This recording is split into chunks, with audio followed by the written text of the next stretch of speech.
बिस्मिल्लाहिर्रहमानिर्रहीम। इस वक्त जो इंस्टॉल्ड रजीम है वो मेरा ख्याल है अपनी नाकामी जो है उसका इजहार कर रही है। इनके पास नाकामी के अलावा कुछ है नहीं और मैं आपको अदाद शुमार बताता हूँ। सबसे पहली चीज़ ये है कि आपका लार्ज स्केल मैन्युफैक्चरिंग बड़ी सनतें आपकी पिछले 6 महीने में इस बजटरी साल के आपका 2% से वो सुकड़ी हैं।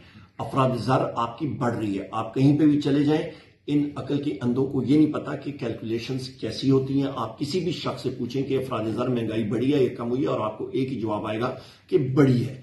तीसरी चीज आपकी बिजली और गैस की कीमतों में इजाफा, और वो आप अंदाजा लगा लें। पाकिस्तान तहरीक इंसाफ के वक्त 17 रुपए यूनिट, आज 85 रुपए यूनिट बिजली का हो गया है। 400% यानी कि 4 गुना इजाफा गैस की कीमत में हो गया है।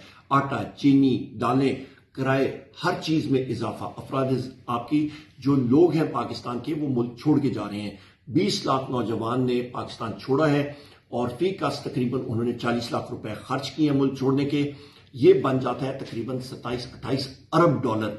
और ये उस वक्त की मैं बात कर रहा हूं पिछले 2 साल की, जिस वक्त पाकिस्तान की इस इंस्टॉल्ड रजीम ने IMF के सामने 1.5 अरब डॉलर के लिए कशकोल उठा के ये फिर रहे हैं। मुल्क से 27 अरब डॉलर जा चुका और ये 2.5 अरब डॉलर के लिए कशकोल लेके फिर रहे हैं। सरमायाकारी हो नहीं रही। SIFC जो है वो भी झूठ बोल रही है, हुकूमत झूठ बोल रही है।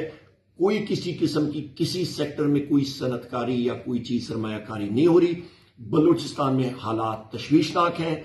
बलूचिस्तान के 8 अजला में सिक्योरिटी फोर्सेस का आमदोरफ्त और जाना बिल्कुल खत्म हो चुका है। वहां पे आए दिन आपके रोड ब्लॉक्स हो रहे हैं, लोग मुतनफर हो गए हैं। और पाकिस्तान में जो मिसिंग पर्सन्स का एक ट्रेंड चला हुआ है वो अरूज पे है। आइन और कानून की बालादस्ती नहीं है। जिस मुल्क में आइन और कानून की बालादस्ती नहीं होगी वो माशी तौर पर तरक्की नहीं हो सकेगा। इसको समेटते हुए मैं यही कहूंगा कि हुकूमत बुरी तरह फेल हो चुकी है, शहबाज शरीफ बुरी तरह फेल हो चुका है। बहुत